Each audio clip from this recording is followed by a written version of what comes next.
You've heard of haunted houses, cursed artifacts, and ghostly apparitions. But have you ever heard of a place where the only thing that walks through the halls is the sound of a fart? That's the legend of the Farting Farm, a place where the air is thick with secrets and the silence is louder than the noise. It's not the ghosts you should be afraid of. It's the fact that no one can seem to figure out why the farm still farts. Some say it's the old owner's ghost, others say it's the cows, or maybe the soil itself has a grudge. You know, the first time someone really noticed a dog's fart was probably when they were trying to figure out why their dog was acting so strangely around a new food. It wasn't just the smell, it was the way the dog would pause, then look at them like they'd done something wrong. Back then, people didn't have the science we do now. They thought a dog's flatulence was a sign of something deeper, like a curse or a spiritual imbalance. Some even believed it was a message from the other side. And then there were the doctors. Some claimed that if a dog's farts were too loud, it might be a sign of a serious health issue. Others thought it was just a sign of a happy,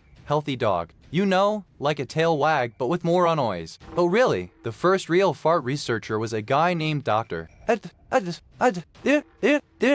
He wrote a whole book about it. And guess what? His dog's fart was the only one he ever recorded. He called it the Great Canine Fart of 1923. So there you have it. The history of dog farts starts with curiosity, a bit of folklore, and a few very serious scientists who thought they were solving the mysteries of the universe. And really, it all started with a dog who just wanted to be heard. You know, the first strange thing is the way the air smells like something's been cooking in the kitchen, but there's no one there. You look around and the room feels heavier, like the walls are holding their breath. Then there's the sound like a soft hum, low and steady, coming from the floorboards. You step closer and it seems to pulse with your heartbeat. It's not music, not quite, but it's something you can't ignore. The next thing is the way the lights flicker, not like a bad bulb, but like the whole house is holding its breath. You can feel it in your bones, this quiet unease that's creeping in like a slow, steady tide. Then you hear it just once, and it's enough. A sound like a distant growl, or maybe a sigh. It's not from the dog, and it's not from the house. It's from somewhere else, and it's waiting. The dog is quiet now, just sitting by the door, eyes wide and unblinking. You can feel it watching you, not with fear, but with something deeper. Like it's waiting for you to understand. You ever wonder why dogs seem to know when someone's about to cry? Well, imagine that same intuition being twisted into something darker. One night, a dog named Max just stopped barking. No warning, no sound, just silence. The next morning, the family found Max gone. No collar, no track, no trail, just an empty space where a loyal friend had been. The house feels heavier now, like something was taken out of it, something more than just a dog. The police called it a disappearance, but the family didn't believe it. They felt like something had taken him, something that didn't want to be found, and they were right to feel that way. Years later, they found a note in the trash. Just one word, quiet. No explanation, no closure. Just a reminder that some things vanish without a sound and without a trace. So here's the thing, you know, dogs don't just fart. They feel, they remember, and sometimes they disappear for reasons we can't even begin to understand. I've heard from a few folks that the sound of a dog's fart can be quite the conversation starter. One old lady told me it sounded like a squeaky door hinge, but the worst part was that it made her think she was alone in the house. Another man from Ohio said his dog would let out a sound so low it made him feel like the walls were closing in. He said it wasn't just the noise, it was the silence after. There's even a story about a dog who would let out a sound that made the whole neighborhood stop and listen. They said it wasn't just a noise, it was a message, like the dog was trying to tell them something. And then there are those who swear the sound is never the same twice. One woman said it changed depending on the time of day, like the dog was playing with them, testing how they would react. We started by tracking down old records, the ones that had been buried in the town archives. It was like sifting through dust and whispers, but we found a name. A dog named Biscuit, who once lived in the same house as the woman who vanished. Biscuit was known for his peculiar farts, loud, smelly, and oddly timed. The locals said they could tell when he was about to do something, like when he was about to bark or run.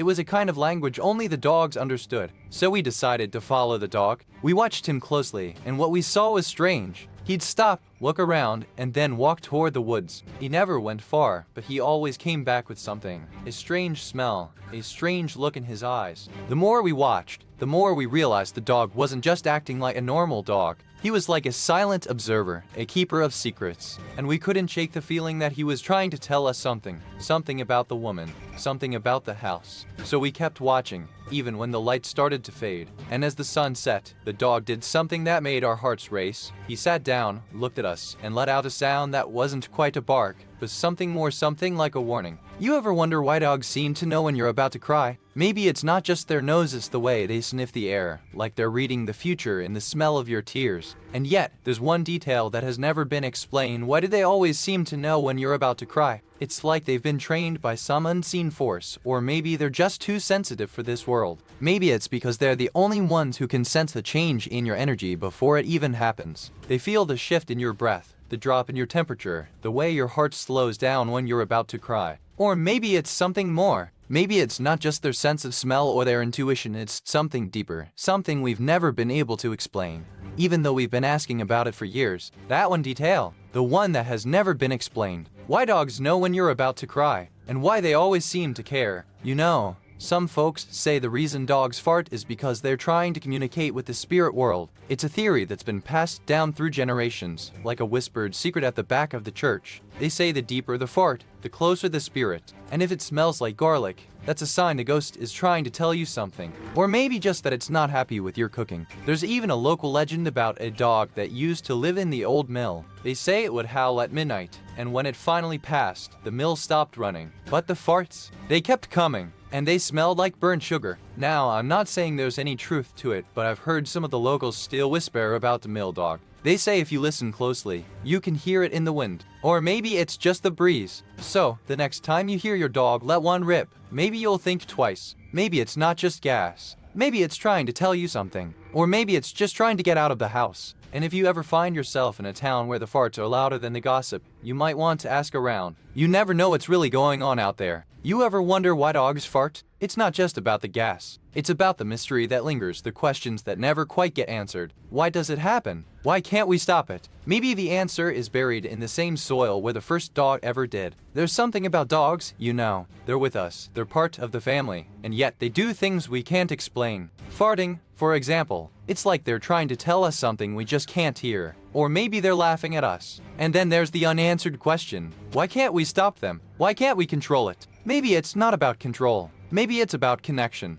Maybe it's about being part of something bigger than ourselves, even if we don't fully understand it. You know, sometimes the best mysteries aren't the ones we solve. Sometimes they're the ones that just linger, like a soft, funny sound in the dark, or a laugh that's not quite yours. You don't know why it happens, but you feel it. And that's okay. So maybe that's the real mystery. Not why dogs fart, but why we can't help but laugh at it. Why we can't help but love it. Maybe it's not about gas at all. Maybe it's about being part of something that's just alive. You ever notice how the quietest places hold the loudest secrets? Sometimes, the softest sounds like a dog's gentle farts can echo through time, leaving a mark no one expects. Quick word from our sponsor. If this sounds like something to enjoy, take a look at the Amazon Echo Dub 5th smart speaker. There's a link and a QR code on screen right now, and in the description below. Alright, back to it. It's not the noise that haunts, it's the silence that follows. Like a ghost in the wind, it lingers just long enough to make you wonder if you heard it at all. So next time you hear one, listen close. Maybe it's not just gas, it's a message, a memory, a reminder that even the quietest things can hold the most profound truths. And remember, dear listener, the world is full of mysteries, and sometimes the smallest sounds are the ones that speak the loudest. You've heard of haunted houses, but Priory Hill? That's something else. It's not just a place, it's a whisper in the wind, a shadow in the trees, a memory that won't let go. It's not just the silence that gets to you, here it's the sound. That scream, it's not just heard, it's felt. It's like the earth itself is trying to tell you something. They say the monks vanished in the night, and the walls were the last to hear it. Some say the fire was no accident. Others say it was a curse. But the truth, that's what we're here to find. So, what do you think? Is it the wind, the earth, or something that still lives here? The answer might not be in the past. It might be in the silence between the screams. You've heard the whispers, but let me tell you how it all started. Priory Hill wasn't always a place of screams. It was once a quiet, working farm tended by the Thompson family for generations. The Thompsons were known for their kindness, especially the matriarch, Eleanor. She'd often sit on the porch with her knitting, watching the world go by, until the day the screams began. It started as a single cry in the night, so faint it was dismissed as a stray animal. But then it came again, louder, more desperate. and the neighbors began to wonder if something had moved in. Eleanor's son Thomas was the last one to see her alive. He told the sheriff that she'd been acting strangely, speaking to shadows, insisting that the walls were calling her name. The Thompsons vanished that night, leaving behind a house that would never be the same. The walls, they say, still remember the sound of Eleanor's voice and the silence that followed.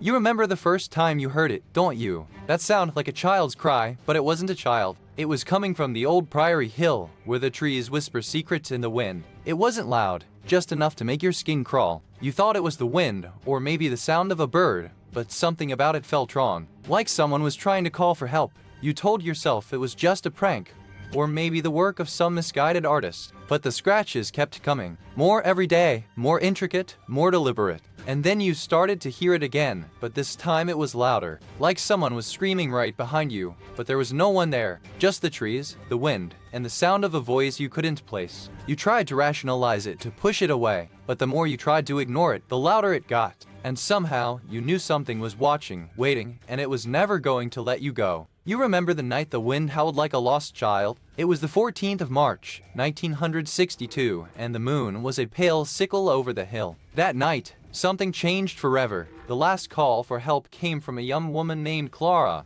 who lived in the old farmhouse at the base of the hill. She was known for her kindness, her laughter, and her love of the wild, untamed land. Clara was found 2 days later, her belongings scattered, her door left ajar. The police said it was an accident. She had slipped on the ice and fallen into the ravine. But no one believed that. The local elders whispered that the hill had been cursed long before Clara's time. They spoke of the screaming walls that would not let the living go, and of a spirit that lured the lost into the darkness. To this day, the hill remains quiet, but the wind still howls through the walls at night. Some say it's the voice of Clara, trying to find her way back. Others say it's the voice of the hill itself, calling the lost home. You've heard the whispers, but have you ever met someone who lived them? A woman in her late 80s who claims she once walked these very hills with her husband and heard the walls scream in the dead of night. She says the screams weren't just sound, they were felt like the ground itself was crying. She couldn't tell if it was the wind, the trees, or something far older and far more terrible. She said the walls would change too, not just in sound, but in shape, like the stone itself was alive, breathing, and waiting. And when she tried to leave, the path behind her vanished, and a path ahead led only to more walls. She didn't stay long, not after that, but she left behind a warning, stitched into the fabric of her stories. A warning to anyone who dares to walk the same path. And a question that haunts me still. What if the walls are still screaming and we're just not listening? We started with the basics: old maps, tax records, and a local librarian who knew every secret the town had ever buried. You ever notice how some places seem to remember more than the people who lived there? The first clue was a faded 1920s postcard of Priory Hill, showing a crumbling stone wall and a child's doll lying on the grass. It looked like a painting of a memory, not a place. Then came the voices, just whispers at first, like the wind through the trees. But one night, the team heard something more, a woman's voice, clear and sorrowful, repeating, "Help me." The locals called it the cry of the lost. Some said it was a warning, others a lullaby for the forgotten. But we were here to find truth, not just fear. And so we pressed on, deeper into the woods, deeper into the silence, where the walls seemed to breathe and the shadows moved just a little too much. You know, there's one thing that has always baffled me about Priory Hill. It's not the screams, or the cold, or the way the wind howls like a wounded animal. It's the silence that follows, like the house is holding its breath, waiting for something to happen. The investigators came back with every theory under the sun: poltergeists, old curses, even a hidden room. But none of them could explain the silence. Like the house is a living thing, and it's done with the drama. It's just waiting, like it's been waiting for a long time. Some say the silence is a message, that the house is telling a story it doesn't want to be told, that the screams were just the beginning, and the silence is the end. But what's it waiting for? And why do we keep coming back, like we're meant to? And here's the thing, dear listener, no one's ever found the source of that whisper. It's like the house is speaking in a language we can't understand.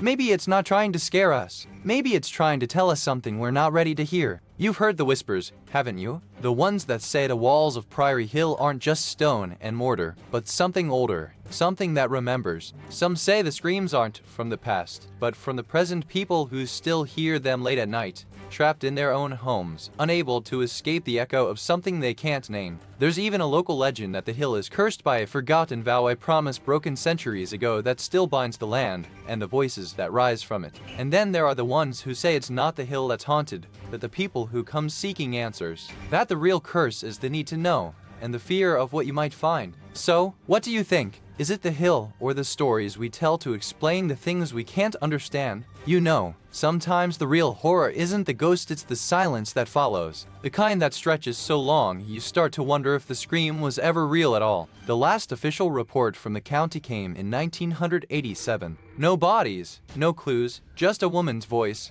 clear as day, echoing from the walls of a building that no longer stands. Some say the scream was a warning, others say it was a cry for help, but no one's ever found the source. Just a cold, empty silence where the voice once lived. And now, decades later, the place still hums with something. A whisper in the wind, a creak in the wood, a feeling that something is still watching from the shadows. So, what do you think? Was it a ghost, a trick of the mind, or something else entirely? I'll tell you this, the walls still remember. Before you go, if you enjoyed this, please give it a like and subscribe so you don't miss the next one. And tell us in the comments what you'd like us to make next. We read every single one. Thank you so much for watching. Comment this emoji if you made it to the end.